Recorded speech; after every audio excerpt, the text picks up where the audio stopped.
Start the.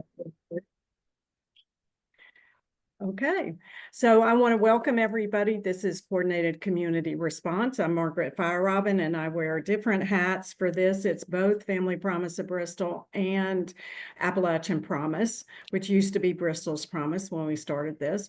We started this in 2020, right after COVID started, with doing online. At that point, we were meeting weekly. As y'all remember, things were crazy and this was our way of trying to keep up with what was happening. We've gone now to once a month. We try to do programs that apply to Virginia and Tennessee. At this point, we don't plan to meet in person. Our attendance varies from this to during COVID, it was 45, 50 or more during that time. Since then, we've had 30 upon occasion, et cetera. And as y'all, most of people on here know, there's also Bristol Coalitions. We try to coordinate with them. That's primarily Lynn Pinnell who does that. And it is a hybrid meeting, so you can be in person and they do a great lunch, or you can be online for it. And before we get going, I'll just say our next meeting will be April 25th at 11. That's the plan. And Bristol Coalition will be April 8th, and they meet from 12 to 1:30. So hopefully those are on your calendar. I try to send out the Bristol Coalitions. It's either Friday or Monday, occasionally Tuesday morning if I forget. So that people know what the program is and whether they want to join that program. So we were really pleased, and I don't see Jody Palaha. She signed up to come. She probably has some things that interrupted. Last month, we had Jody Palaha from ETSU and School of Integrated Behavioral Health School Department. And she talked about really bringing the mental health piece into the whole person and working with primary health care to be right there with the physical health care. And that was pretty interesting. Y'all can watch it on our YouTube channel. This also is being recorded, which I don't see my recording. There it is. It is being recorded, and I'm not always great about getting it posted, but I will get it up there on our YouTube channel, where we have not every single meeting, but most of the ones where we have guest programs. So today, and this is the reason why we had Jody, is knowing that both Healing Hands and Croosroads Medical Mission have started behavioral health programs. So we are so excited, because I know some people already know, some people don't know. So with today's programs, we're hoping that we will all understand well what your goals are with these programs and how we can utilize them with the people that we all serve, with making referrals and understanding what y'all do. So with that, but I guess a couple of housekeeping. I am not at my usual place. I am with friends at Edisto Island who come here regularly for vacation. This is their first time to come off season, my first time to be here. And I anticipate they may arrive back here at some point. And if they're too noisy, I'm going to mute, and Karen George from Family Promise will take over and help a little bit if they're too noisy. So anyway, and I told Helen Scott that my friend from Baton Rouge knows her cousin. So it's that close-knit, we know people who know people who know people. So anyway. All right, and I think that Amy is going first, and she's ready to share her screen. So Amy, if you want to go ahead, and we will try to work together to make this happen. I will go ahead and mute, so hopefully I won't forget to unmute. And Amy, if you can further introduce yourself, and I know you and Helen both attend these meetings some different times, so if you can further introduce yourself, that'd be great. Okay, hi, I'm Amy Mosley, and I'm at Healing Hands Health, and currently I'm the Director of Development and Community Engagement. I've been here in various capacities for almost 10 years. It'll be 10 years next week. So I have a lot of heart for this passion, and it's been great, or a lot of passion for this mission, and it's been great seeing the growth over those 10 years. And the campaign we're in now to help fund our behavioral health initiative is building health and inspiring hope. I'll just give you a little information about Healing Hands for those who may not know. Our mission is to glorify Christ by providing quality, community supportive, comprehensive care to individuals who are underserved in Northeast Tennessee and Southwest Virginia. We do serve the entire region. Especially for dental, we have people that come from all over to come for their appointments. Up until recently, the care that we offered was dental, medical, vision, and supportive resources. Some people may say, okay, well, what are supportive resources? Well, those were things that we have added, or things that our community health workers do. We added them in 2021, and they work together with our patients along with the ballad navigator. Does anyone know, and Brooke's not allowed to answer, and neither is anyone from Healing Hands, what a community health worker is, and have you worked with them in the past? Brooke knows, she is one. Helen knows. Margaret, what is your understanding of a community health worker? Oh, you're going to put me on this. I will put you on the spot. We're going to be interactive. The community health worker, I think, is it's a community navigator, also is another name, I think. So people who know how to navigate the resources and can help. So it might be more of a case manager type person. So that's kind of my understanding. You are spot on there, Margaret. Yes. So what they do is they work with our patients hand in hand, and they meet the person where they are. So then the person is really directing what they feel are their goals.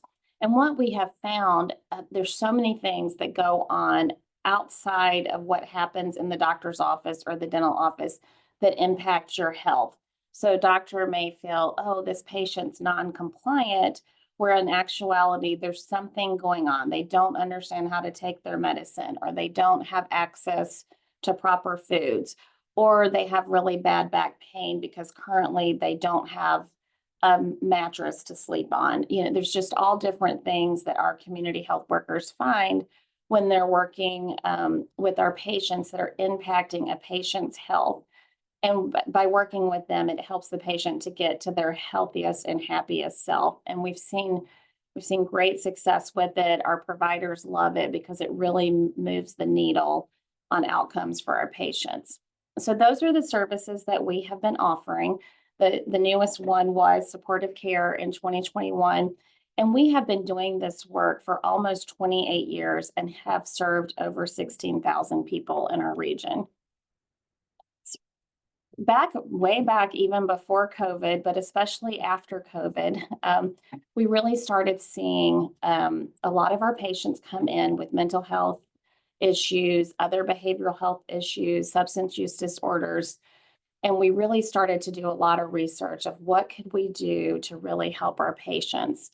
And we learned that people with severe mental illness are more than twice as likely to be poor and uninsured than the general population. It's well documented that mental health problems can impact overall health. Depression and anxiety can adversely affect management of chronic illnesses such as hypertension, diabetes, obesity, and cardiovascular disease. So mental health and health, they all work together. Same with dental, it's all healthcare. They all work together. Mental health has become a significant public health problem in the United States, particularly among low-income, uninsured, or underinsured patients where rates of mental health are higher. And 50 to 60% of all primary care visits are related to behavioral and mental health issues. So that's a really high percentage. People are coming to their primary care doctor, their family physician, as many of us call them.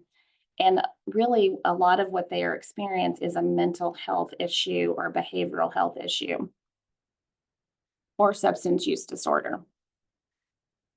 We saw in our own patients a steady increase in patients diagnosed with mental illness, such as anxiety, depression, and alcohol and opioid dependence. In 2020, 30% of our patients had appointments that addressed mental health issues, whereas in 2022, it jumped to 36%. We started to do screenings for our patients, the PHQ-9 and the GAD-7. I won't get too technical here since most people aren't healthcare, but these are screenings to look for anxiety and depression. So we started to screen every patient to see what is the need. 38% scored moderate to severe for anxiety and 43% scored moderate to severe for depression, which means that they need a referral to mental health specialists. What we did prior to adding our behavioral health program is we had a resource sheet that we gave the patient. They gave them resources that they could try to use. And our community health workers would also try to connect them to resources. One thing that happens with that is, when the patient is here in the clinic and they're really, they've opened up to their doctor, I'm having a lot of anxiety, or I'm really struggling with alcohol, they're ready in that moment to take action. But by the time they can get into mental health professional, when we refer them out, it could be 6 to 8 weeks. They may be concerned about how they have to pay for it. The likelihood of them going to that appointment was only about 30%. So we really weren't seeing great outcomes, and we're limited what we could do to help our patients.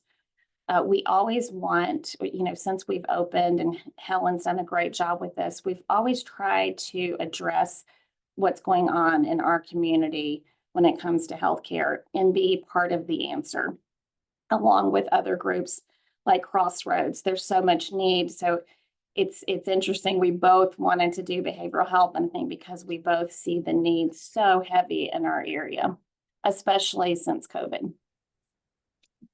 So our solution, we are modeling it after Dr. Paula Haas' program, and she runs the Institute of Integrated Behavioral Health. And that is what we modeled our program after. And our nurse practitioner, Courtney, raise your hand. She's a psychiatric nurse practitioner. She went through this program and was trained by Jody's Institute, and it's really transformative. How it works is, the patient first is a medical patient. So if someone does call and they say, I need mental health, or I need behavioral health, or I have a substance use disorder, we will automatically schedule that first appointment once they apply with a medical provider. There's a lot of reasons for this, but one of the big reasons is often there are other things that could be going on medically that are impacting their mental health.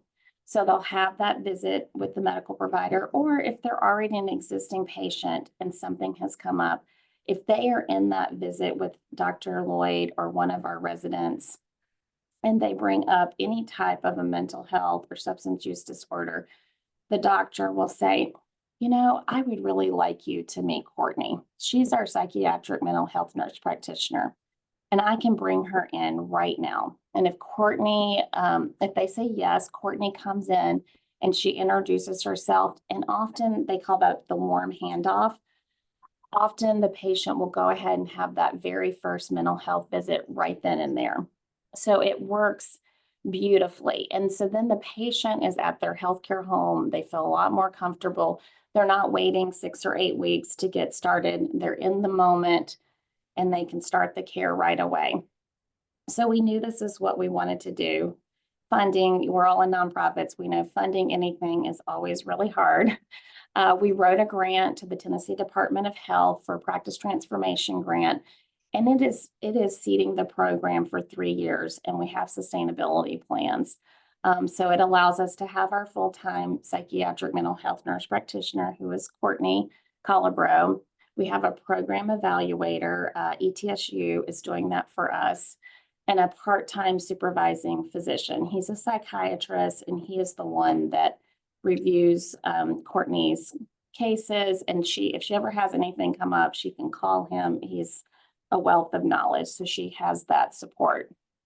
We also, part of this is what really makes it work, is you really need to really follow Jody's plan. You need like a heartbeat that's in the clinic, and that is where the entire care team works. so that they can always be collaborating. And we'll talk about the care team in a minute. But we purchased the building that is right next to our existing building. And we are in the process of renovating that. And we're in a capital campaign to raise 3.5 million, which helped to purchase it and will help to renovate and equip it. And it'll also add to our endowment, which helps with our sustainability. Any questions so far? Okay, I didn't see anybody raise their hand. I'll keep going. Okay, so let me just kind of go through how it works, because I know not everyone here is healthcare, and you're probably thinking, I may have people that would be good for this program. So basically, a person applies to become a Healing Hands Health patient, or they are already a Healing Hands Health patient, and then they have their visit with the medical provider, and then they have the warm handoff to Courtney. After that happens, Courtney will make a treatment plan for them. It could involve psychotherapy. She can do that. It could involve medication management, which she can also do. But what Courtney has told us works the best is when people do both. But there is some choice. You know, she makes her recommendation to the patient, and they do have some choice in the care that they would like to receive. It's really wonderful because there's real-time collaboration between the providers with the handoffs, but also follow up with the care. You know, Courtney can talk to Dr. Lloyd or the community health workers and everyone else on the team about what is going on with this patient. What needs might we be missing that we need to address, which will really help them with their physical health and their mental health. So that's kind of how it works. On the behavioral health team, we have the medical director, who is Dr. Lloyd. And I should have included this. We also have ETSU residents that are part of the team. We have the psychiatric mental health nurse practitioner. We have our medical manager, who is also a nurse. Community health workers are part of the team. The ballad navigator is part of the team. Our RMAs and our front desk and other support staff. So everyone on that team is really helping to address the full care of the patient and collaborating. And it's beautiful when it happens in real time. I think what always helps me to really get it is when someone tells me a patient's story. So I want to tell you about one of our patients, Sierra. And the reason that I titled this slide Lighter and Happier is because Helen had asked one of our volunteer nurses, she said, you know, how do you think the behavioral health program is going? How do you know, is it making an impact? We've been at it since about August of 2024 is when it officially kicked off. And Dottie, our volunteer, said the patients who are participating in the program are lighter and happier. And we just love that, because that's what, you know, isn't that what we all want, to be lighter and happier and not feel so stressed by life? So Sierra was one of our patients, and she came in, and when she was in her medical appointment with Dr. Lloyd, she brought up that she is just having lots and lots of anxiety and depression. And she, you know, was just very, very sad. And so Courtney was brought in to help with that patient. And as Courtney began to work with her, she realized a lot of her anxiety was coming from the fact that she could not pay her mortgage on her house because she had lost her job. And she really didn't have a lot of options for a job because she didn't have a high school diploma. She didn't really know where to turn and how to get out of this hole that she felt like she was in. She just felt like there wasn't a lot of hope. So Courtney asked Sky, who is one of our community health workers, to start working with Sierra. So she did. And a couple of the things that they worked on was for Sierra to get her GED, which she did, which was a huge accomplishment. And then she was able to, and she had started it before, but she would start and stop. And then she would feel like a failure. It just fed back into her self-doubt that she had. And Sky told me, she said, you know what I finally did, as I said, I'm going to meet you there. For your classes, I'm going to meet you there. And that made Sierra show up and stick with it. and not get so down on herself that she kept the follow through. And then Sierra was also able to get a job as a certified nursing assistant. So she's back to work. She's getting caught up on her mortgage payments, and she's feeling lighter and happier. And with that is also Courtney Colabro also working with her with medication management, with psychotherapy. So it really is a full team approach. I don't know if you want to add anything about Sierra, Courtney, or did I get it all? Yes, you did fantastic. I actually, Okay. She's lighter and happier, so that's what we're going with. And it doesn't always have a happy ending, but the goal is to try to get people to a better place than they were. And Courtney works so hard at that, as well as the whole team, and we're really happy with the results that we are seeing. So I think if I were you and I was listening to this, I would think, okay, so how does this help me in my job, or how does this help my community? And I know most of you are working at nonprofits, so you're probably thinking, how does this pertain to me? Well, many of the people that you serve may qualify for this service. To qualify, a person must have no medical insurance and have an income of 250% or below the federal poverty level. You can make a referral through Unite Us, or you can call us too and talk to patient enrollment. Either way will work. I know not everybody is on Unite Us.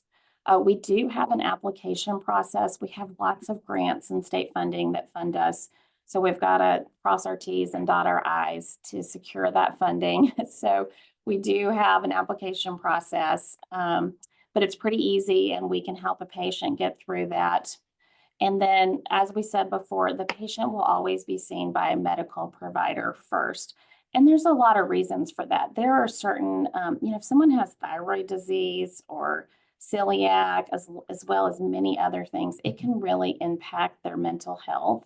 So if they don't know they have that medical condition and they're just seeing a mental health professional, we may be missing part of the puzzle to really help that patient get better. Any questions on how to become part of this program, how to become a patient? Okay. Seems like we don't have any questions. What's next for us? We'll continue to seek funding to really build out this program and add more services. We would like to have an LCSW preceptor and have LCSW students be able to get their hours here while offering counseling. It's kind of a win-win. We have a shortage of mental health professionals and counselors, and it's really hard for LCSW students to find a place where they can get their hours to be licensed. So that is one of our goals that we have been working on. We'll continue to work on sustainable funding for community health workers, and we are also looking at funding to add a peer recovery specialist. And over the 3-year span of the program, it'll keep going even when the Tennessee Department of Health grant runs out. Part of the reason that we work on our endowment and other funding sources to become sustainable. One thing that was always in the plan, but is kind of in a wait and see right now because we don't know what all is going on with federal funding, is eventually the plan is to expand services to serve those with TennCare and Virginia Medicaid. So we don't do it right now, kind of up in the air, but probably will happen down the road. And eventually we would so in dental, people can have Virginia Medicaid and TennCare, and we have a lot of dental patients who do. So we'd really like to be able to accept those so that everyone can be a patient in all clinics. If they're a patient, they could go to medical, dental, vision, whatever, behavioral health, whatever they needed. So that is one of our long-term goals that we are working towards. I always like to have a call to action, and my big call to action with behavioral health and mental health is to keep an open mind, and substance use disorder. I think we all have a lot of bias in our heads and think, oh, if someone has these problems, there's no hope, they can't get better, especially when it's a substance use disorder. but we see day in and day out that people are getting better and that they are getting into recovery and that they are getting help with their mental health issues. And often people have, dual diagnosis. They have a mental health issue and a substance use disorder, and they go hand in hand. So we really ask, I think all of us know at least one person or have had someone in our family where we've been touched by mental health issues and substance use disorders. So we really need to keep an open mind and look at different ways and things that are working to help people be their healthiest and happiest. So that is my call to action to this group. Questions and answers. Does anybody have any questions? I'm going to stop sharing so I can see you guys. You may have to stop sharing for me. We'll do that. Okay. So Did I talk way too fast? I think you did great. You did great on time. So we'll hear from Brooke in just a second.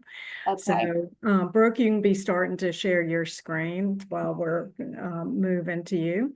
And I do want to thank you, Amy, for that. And hopefully everybody on here is familiar with adverse childhood experiences and trauma-informed care. But to me, we are when I first started learning about ACEs, the physical effects of ACEs, not just the behavioral effects, but the actual physical, that people have higher incidence of diabetes, of course, substance use disorder, et cetera. But it's pretty very interesting for what our mental health does do to our bodies. So, For sure. Very eye-opening when you start learning about ACEs. Yep. And Brooke, I don't know if you can do it as the start from the beginning or whatever. Right now, we're seeing your side panel as well. So if you have that opportunity to do that. Also, as Brooke gets ready to present here in a second, I see that Cindy Rocket is on. So, and we all want to congratulate Cindy. She is stepping back from being director of Croosroads Medical Mission. She's still going to be there. She's kind of like me with with Appalachian Promise. I stepped off from being president of the board, but am absolutely there for continue to do things. So Cindy, we congratulate you and congratulate Croosroads for where you began and where you are today. Thank you so much. You're welcome, Cindy. So with see if you can go up in the corner, in the right-hand corner, and see if that fills up the whole screen. Well, maybe not. No, I was looking at the top thing, but it's not for yours. I think, I don't know. See where the minus in the far right hand in the blue? See if hitting the full screen on that makes it full screen. Top right, keep going up on your screen, keep going up to the very top. Yep, go all the way over, all the way to the far right. Where, no, there you go. Okay, that works. That helps. We're still seeing it cut off a little bit. Yeah, do you see up where there's the minus and the double? Yeah, go there, see if that helps. That helps. That makes it bigger. So,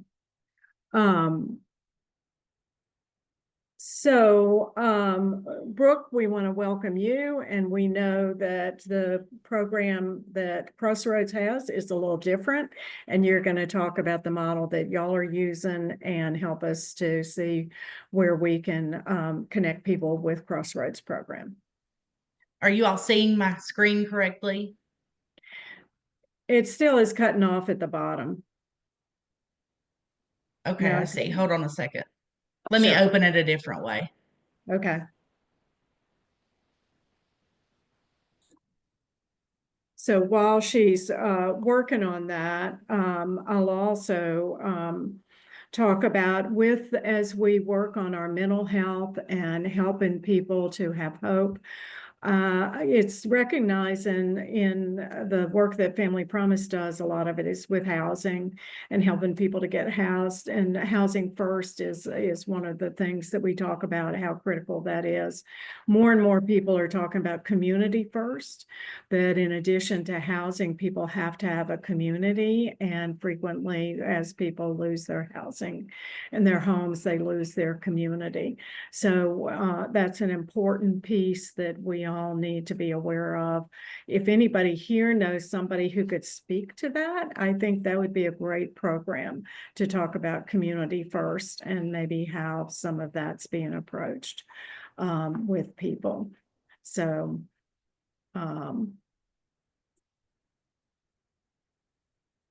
see if we, all right. Is that better? Yes, that's better. All right, let me move this now. All right. So my face is going to be turned. I couldn't get it to share where my camera is correctly. So my name is Brooke. I've been at Crossroads for a couple of years now, and I was hired here as a community health worker. I have worked in behavioral health for almost 20 years in one capacity or another. But I quickly learned through a community health worker at Healing Hands that I've really always been a community health worker. I just maybe didn't always have that title. So Crossroads was chosen to replicate the Hope Initiative. And so that's what I've always had a heart for folks in addiction. I'm in long-term recovery myself from substance use disorder and also co-occurring mental health issues. And so I had already been working as a volunteer in my church with a 12-step program for several years. And when we found about peer specialist supports, we just knew that that was a right fit for us. So I'm going to go ahead here and we named our behavioral health and wellness program and our peer program Hope at the Crossroads because we are replicating that Hope initiative with Bradley Free Clinic. First, to tell you, you may or may not know about Crossroads, but to tell you a little bit about Crossroads, our mission is to extend compassionate, comprehensive health care in a Christian environment to individuals in need throughout the Mountain Empire, regardless of race, creed, color, gender, religious affiliation, or ability to pay. We render this care to uninsured and underinsured individuals with the hope that individuals will be healthier and communities will be strengthened. And so a little bit more about Crossroads. Crossroads has been providing medical services and community resource coordination for over 20 years. And we did this predominantly on a mobile unit, which we refer to as the Big Cat or our doctor's office on wheels. And that first began in January of 2022, or I'm sorry, 2002. In 2022, we purchased and renovated and opened our standalone clinic on Scott Street in Bristol, Virginia. And so this is where we kind of are today. We provide care for patients living in 17 counties in Northeast Tennessee and Southwest Virginia. And every month we offer up to 7 different mobile clinics. And nights and evenings, we have 16 different clinic days at our brick and mortar office. We provide connection to specialty care, medication assistance, and other community resource needs. So here's a few statistics for you. When I was putting this together, it was really sobering to me. The Appalachian region of the United States reports that its residents are over 60% more likely to die from drug overdose than other U.S. residents.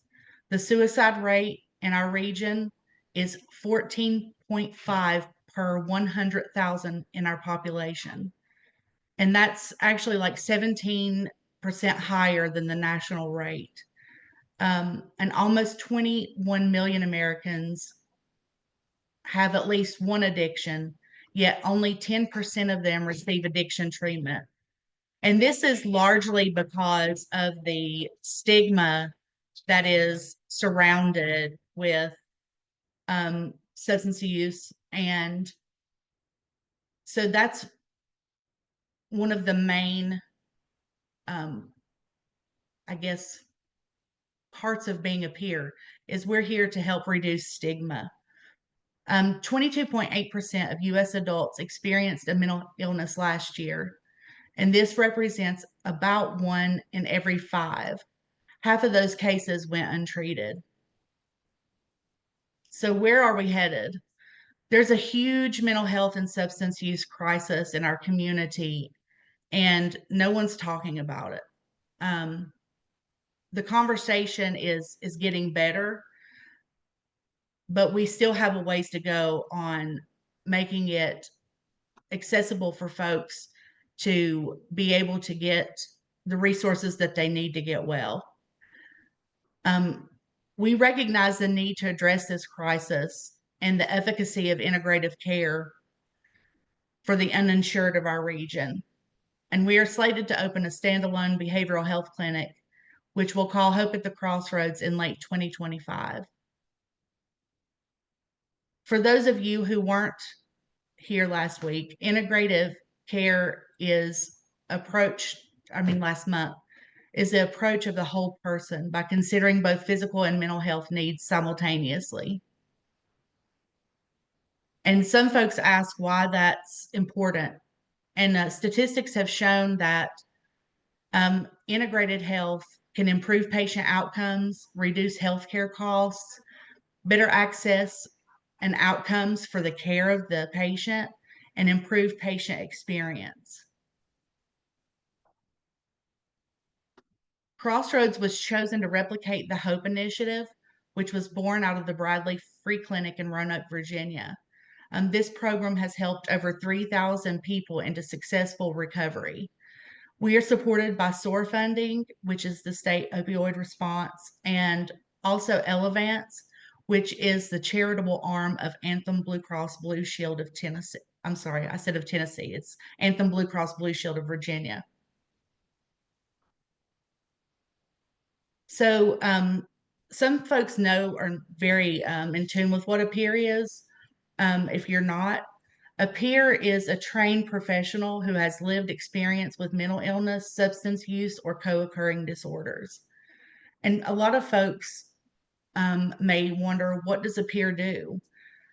Peers provide non-clinical, person-centered, strength-based, wellness-focused, and trauma-informed support while someone is going through, they may be, going through detox or just came out of rehab, or we try to meet people where they are in their mess, in their hurt, in their shame.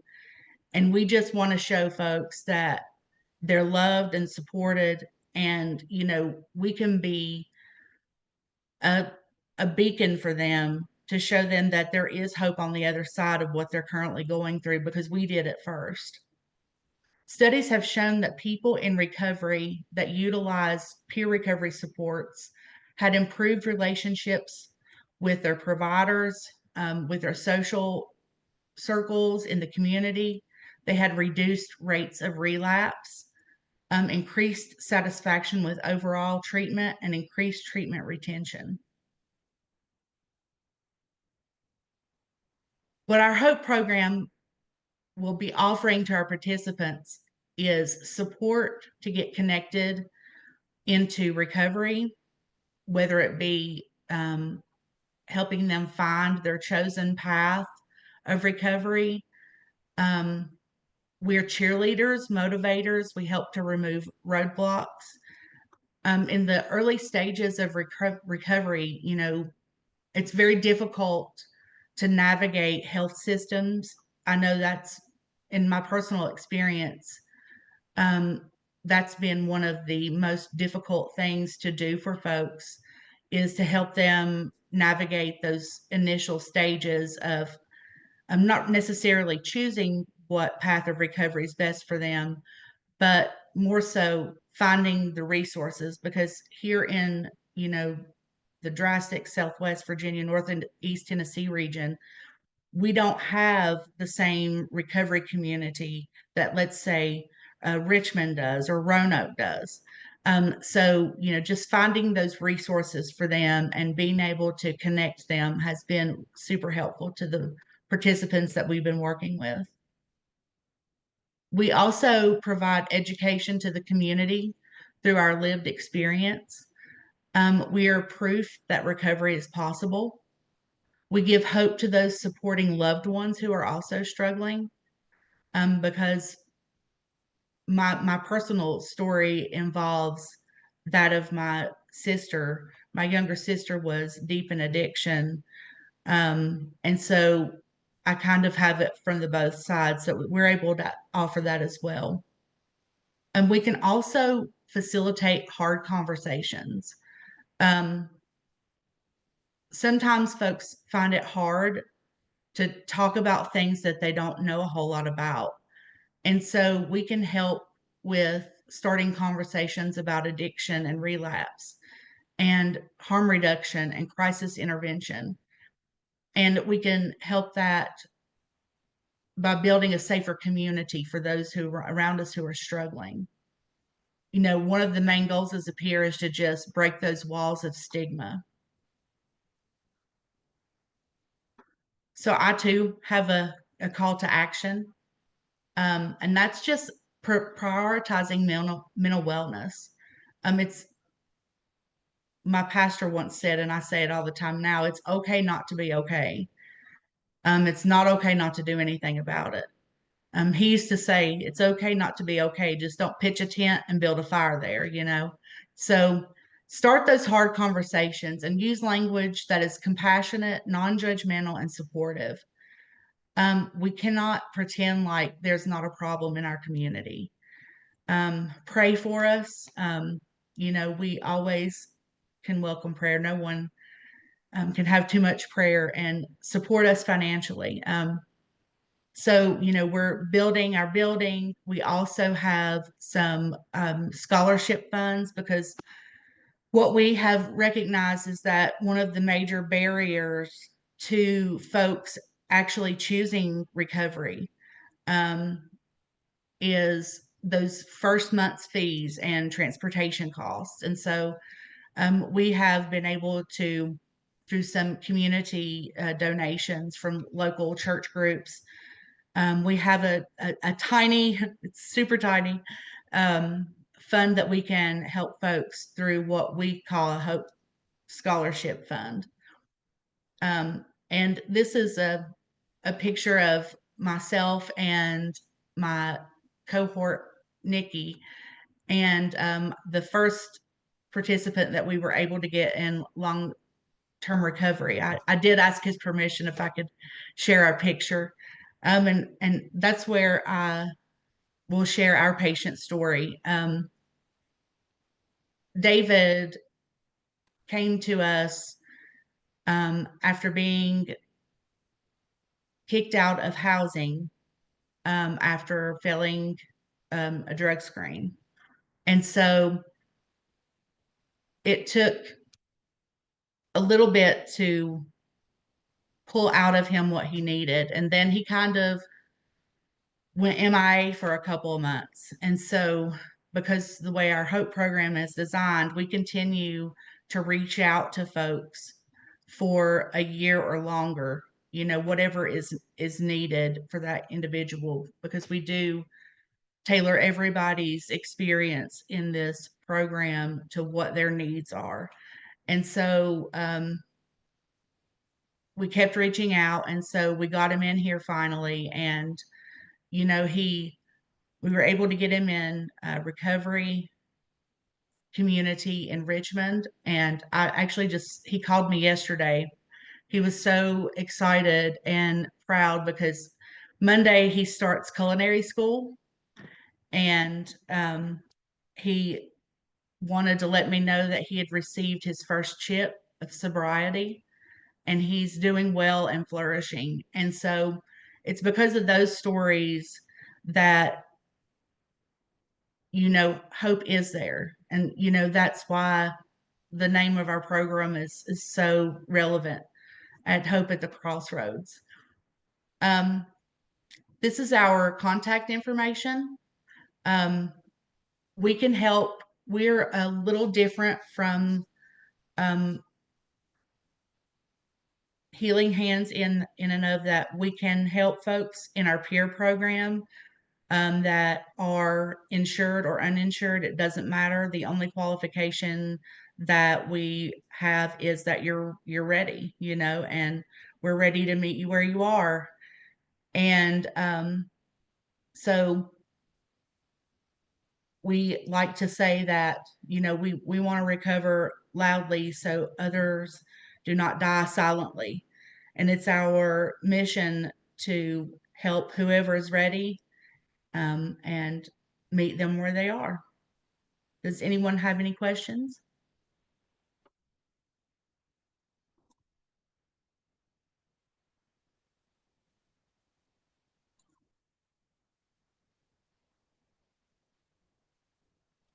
Sorry, I was muted. Thank you very much, Brooke. And I'll ask again, anybody have any questions for Brooke or for Amy or comments about what you do in your programming, whether you've referred people to either of these programs, anything that might add to our knowledge and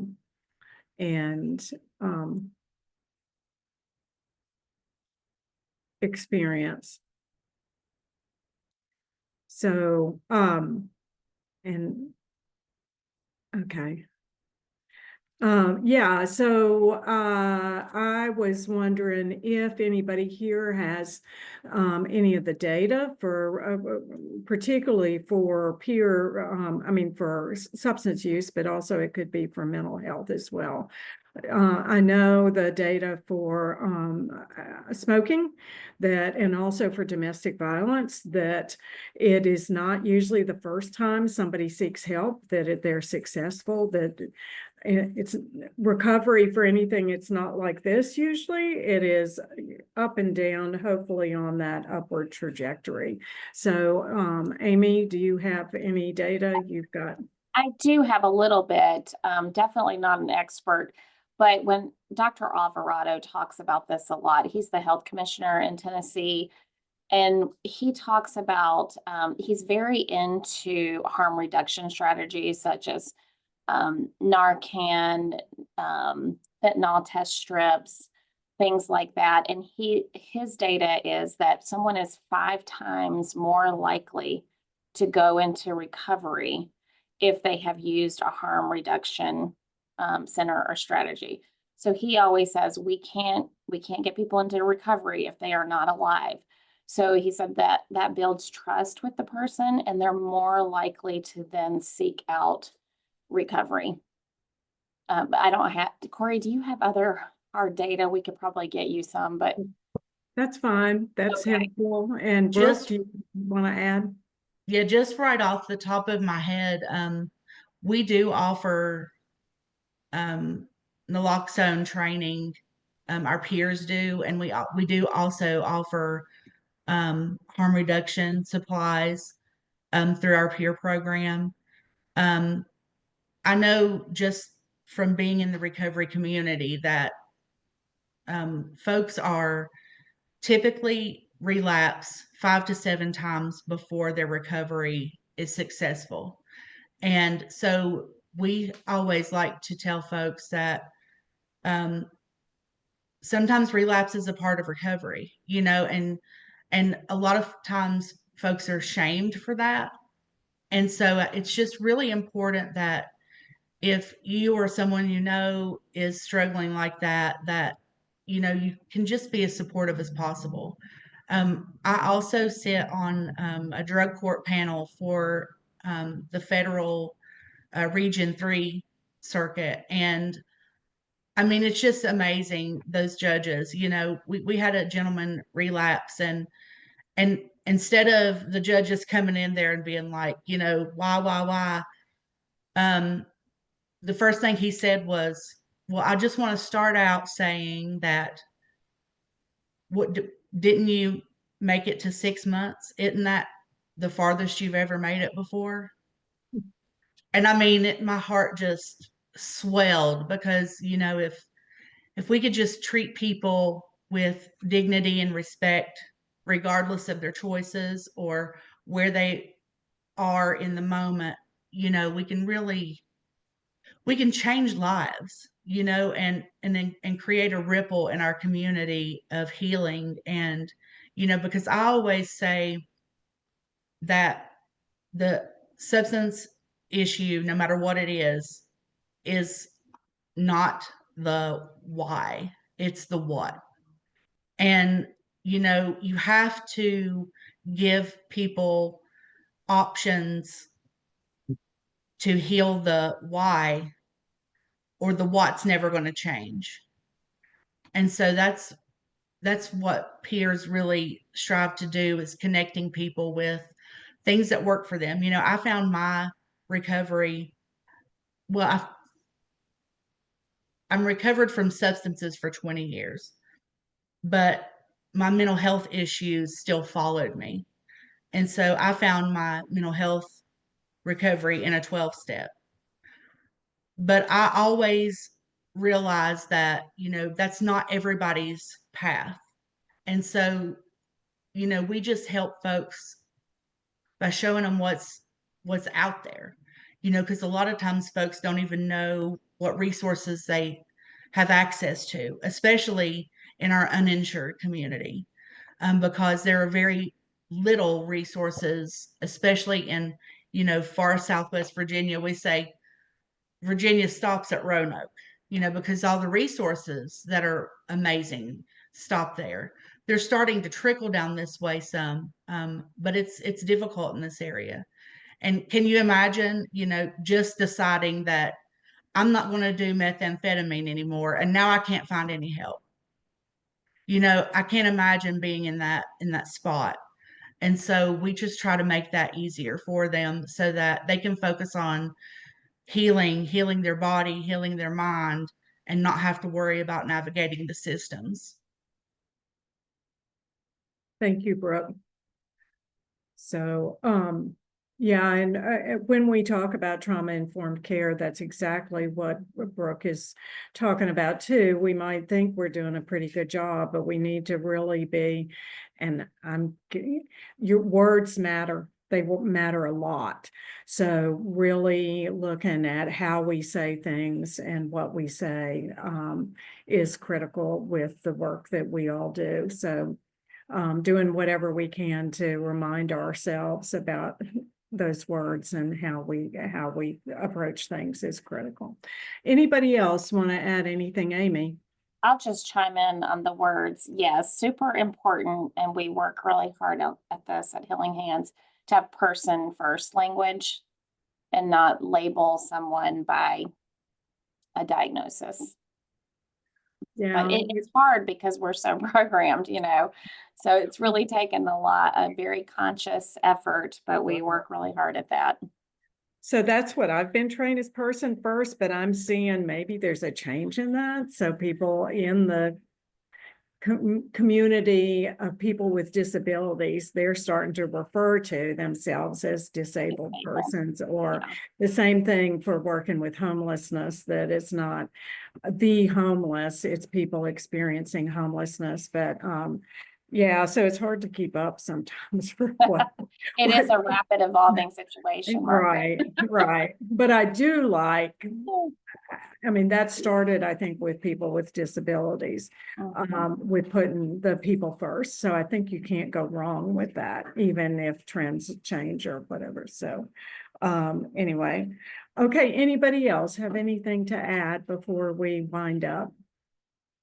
So we want to thank Brooke and Amy, and we want to thank Crossroads and Healing Hands. Helen, you want to add something? I just want to say I'm proud of Amy and proud of Brooke. Both are doing an incredible job, so needed, and y'all both did a great job. We're proud of both organizations. Thank you. And also it's pretty cool that we have two and that they're very different for how they deliver services. So certainly can complement each other. And in our community that we know we don't have as many resources, it's awesome that we have the ones that we have. Also that we work as well, Cindy. Hi, is your mic on? Yep. So I just want you to know the most tears that are shed around Crossroads have to do with our Hope at the Crossroads program. It's just amazing. Fills our hearts and souls and squishes the tears out of our tear ducts. Yeah. Thank you, Cindy, very much. It is heartfelt work that y'all do, and also the people on here, the work that we all do. So, and I think it's getting noisier here, but I did want to, y'all may not be able to hear people talking. So wanted to just talk a couple minutes. I hope to send out a couple of emails in addition to one as a follow-up. One is Strong ACC, encouraging people to join if they haven't already as their organization. If you are a partner, hold on a second. Could y'all keep it down just a tiny bit? I'm almost done. Thank you. I'm not talking to y'all. Yes, so they have an all partner meeting on April 9th. It's in their newsletter. So if you'll get the newsletter, I encourage you to join that. It's in Johnson City.